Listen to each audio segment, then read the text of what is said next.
안녕하십니까. 이어서 경남 소식입니다. 부산시의 애물단지인 바지선 계류장을 진해로 옮기려는 시도에 대해 경남의 반발이 거셉니다. 오랜만에 개통하는 부산 외곽 순환 고속도로의 명칭도 논란이 빚어지는 등 경남과 부산 사이의 갈등이 이어지고 있습니다. 오종우 기자의 보도입니다. 부산시 영도에 있는 예부선 계류장, 흔히 바지선이라 불리는 부선들이 줄지어 모여 있습니다. 대부분 녹이슨 낡은 배인데다 주변 바다엔 쓰레기들이 가득해 도시 미관을 크게 해치고 있습니다. 부산항만공사는 150척에 달하는 이 배들을 당초 모두 진해 영길만으로 옮길 계획이었습니다. 부산시가 먹거리타운 조성 등 도심 재생 사업을 하는 과정에 계류장이 문제가 되자 경남으로 옮기려 추진한 겁니다. 원래는 이제 부산의 여기가 워낙 좁고 그 항로를 침범하는 문제가 있고 해서 이걸 좀 그쪽으로 이전하는 계획을 세웠다가 지역의 반발이 심하고 해서 이 과정에 경상남도와 창원시와는 사전 협의가 전혀 없었습니다. 때문에 환경오염을 일으키는 바지선 계류장 일방적 이전 추진이라는 비판이 거셉니다. 부산시에서 일어난 일은 부산시에서 모든 걸 소화를 하고 거기에서 처리를 다 해야 되는데 왜 자기들의 어떤 그 핀을 위해서 창원시 사람들이 희생을 해야 되는지. 부산 외곽순환고속도로 명칭도 논란입니다. 김해 진영에서 부산 기장까지 48.8km 구간 가운데 부산 지역은 34%에 불과하고 동서방향도로인데 순환고속도로라는 명칭도 적절치 않다는 지적입니다. 김해는 부산 외곽이구나. 모든 것들이 그 부산 중심의 패권적인 어떤 그 행보에 의해서 바지선 계류장 떠넘기기에다 고속도로 명칭까지 사전 협의 없는 일방적인 추진으로 양 시도 간 갈등이 커지고 있습니다. KBS 뉴스 오종우입니다. 창원시가 생태 하천을 만들거나 하천 정비 사업을 한다며 도심 하천에 공을 들이고 있는데요. 시민단체가 조사를 해보니 여전히 오수가 하천을 통해 마산만으로 흘러가고 있었습니다. 박상현 기자가 취재했습니다. 창원시 도심을 흐르는 산호천입니다. 빗물을 흘려보내기 위해 설치된 우수관이 하천 곳곳에 보입니다. 그런데 맑은 날이어서 말라 있어야 할 우수관 곳곳에서 물이 흘러나옵니다. 어딘가에서 나온 오수로 추정됩니다. 생태하천이라는 산호천에는 시커먼 펄층이 생겼고 악취가 진동합니다. 생태하천을 조성하고 난 이후에 수질이나 이런 부분들이 이제 오수가 관리가 되지 않으니까 생태하천을 조성하고 살충제를 뿌리는 이런 일들이 되풀이되고 있습니다. 시민단체 조사 결과 창원 도심을 흐르는 하천 26곳에서 오수 유입이 확인된 우수관은 210여 곳입니다. 또 오수인지 추가 확인이 필요한 곳도 100여 곳으로 나타났습니다. 특히 마산과 진해 구도심 지역과 재개발 예정지 등을 지나는 하천에서 오수 유입이 많았습니다.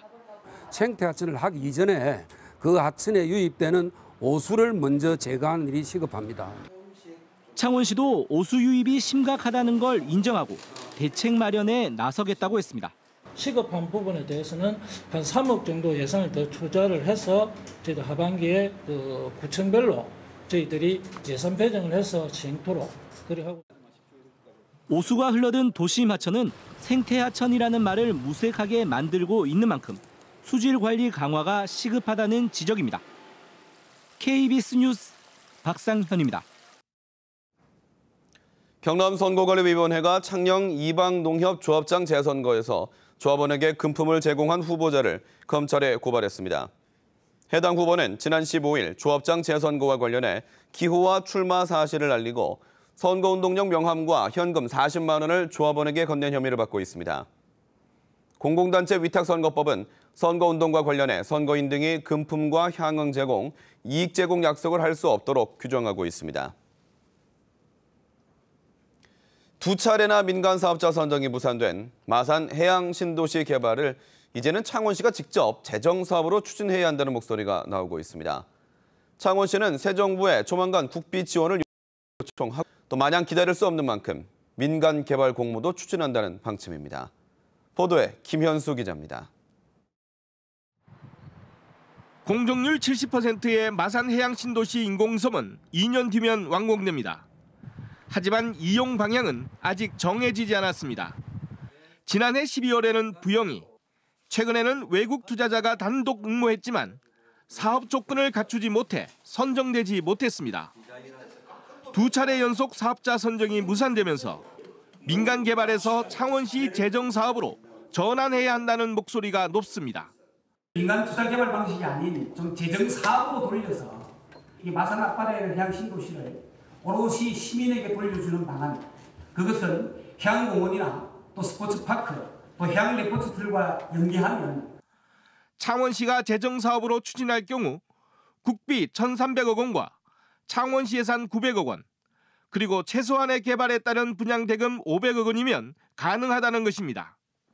관건은 해양신도시 호안 축조 공사비 1,300억 원을 국비로 확보할 수 있느냐입니다. 정부는 협약에 의한 창원시 자체 개발 사업이기 때문에 국비 예산 지원이 불가하다는 입장을 지금까지 10여 년간 빙봉을 치면서 계속 이게 쌓아오고 있기 때문에 창원시는 새 정부에 국비 지원 요청 공문을 보내는 동시에 민간 개발 사업 공모도 추진하기로 했습니다. KBS 뉴스 김현수입니다. 영남권 소식입니다. 계속되는 가뭄에 연일 폭염까지 겹치면서 비교적 물 사정이 좋았던 대구와 경북 남부 지역도 가뭄 피해가 속출하고 있습니다. 모내기를 하지 못하거나 밭작물이 시들자 주민들 사이에 물다툼까지 나고 있습니다. 신주현 기자의 보도입니다. 쩍쩍 갈라진 논바닥 틈으로 손바닥이 푹 들어갑니다. 이 논으로 물을 대던 저수지는 이미 이달 초 물이 말라버렸습니다. 바닥에는 짐승 발자국이 선명합니다. 계속된 가뭄으로 모를 채 심지 못한 논들인데요. 이렇게 새하얗게 바닥을 드러내며 메말라가고 있습니다. 밭작물은 피해가 더 심각합니다. 옥수수는 알이 연글지 못한 채 말라가고 배추는 노랗게 시들어 손만 대도 툭 뽑힙니다. 한 1-20%는 안 될 것 같아. 제 생각에는 비가 와도 날씨가 좀 더우면 고냉기 잘 안 된다 해도 거의 한 8-90%는 되거든요. 가뭄이 심해지자 서로 물을 대려는 주민들끼리 다툼까지 벌어지고 있습니다. 한정된 관정 지하수로는 식수를 쓰기에도 부족한데 긴급 농업용수까지 끌어쓰다 보니 갈등이 심해진 겁니다. 그 지하수를 먹었는데 관정을 잘못해서 타버리니까 농수로 물을 빼버리면 자기들 물을 못 먹어. 대구 경북 저수지의 평균 저수율은 지난달 말 71%에서 최근 56%까지 떨어지며 물이 점점 고갈되고 있습니다. 한창 수확철을 맞은 복숭아와 자두 농가들은 손을 놓고 있습니다. 크기가 예년의 절반 수준에도 못 미쳐 상품성이 떨어지기 때문입니다. 작년에 비해서 한 반 정도도 안 되죠. 이런 품종은 다 끝났어요. 비가 와도 이제 회복이 안 됩니다. 대구 경북 지역 논밭의 가뭄 피해 면적은 170여 헥타르에 달하는 상황. 주말에 비가 내린다는 예보가 있지만 해갈은 기대하기 어렵다는 소식에 농민들의 가슴도 타들어가고 있습니다. KBS 뉴스 신주연입니다.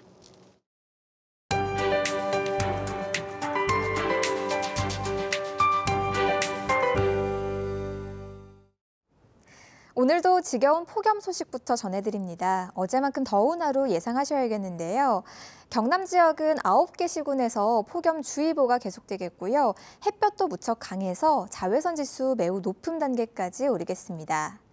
주말 동안에도 일요일 밤에 내륙 지역에만 소나기가 잠깐 내릴 것으로 보이는 등 예상보다 비가 많이 내리지 않으면서 기온은 좀처럼 떨어지지 않겠습니다. 오늘은 동해상에 위치한 고기압의 영향으로 막다가 점차 구름 많아지겠습니다.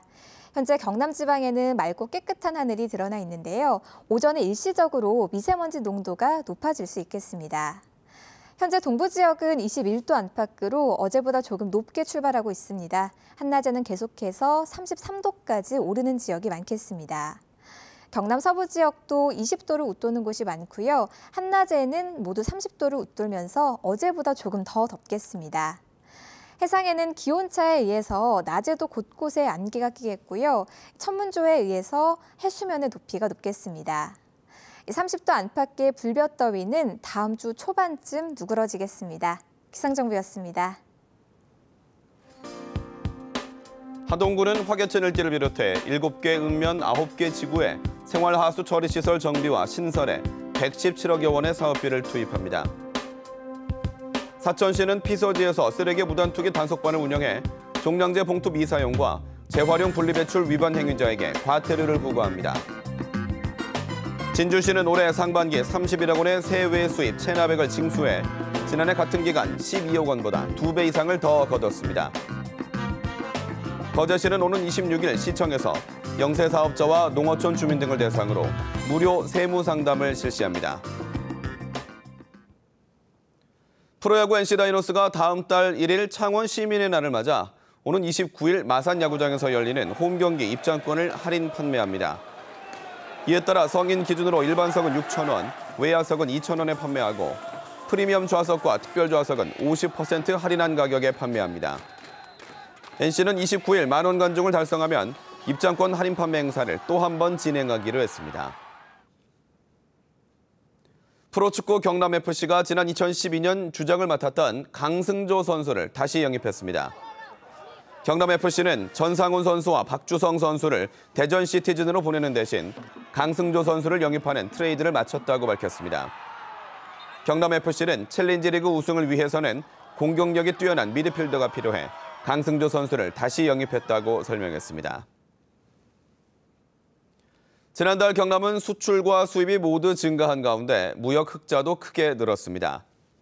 창원 세관은 지난달 경남적 수출은 37억 7천만 달러로 지난해보다 20% 늘었고 수입도 15억 4천만 달러로 4.9% 늘어 22억 4천만 달러 무역 흑자를 기록했다고 밝혔습니다. KBS 뉴스를 마칩니다. 고맙습니다.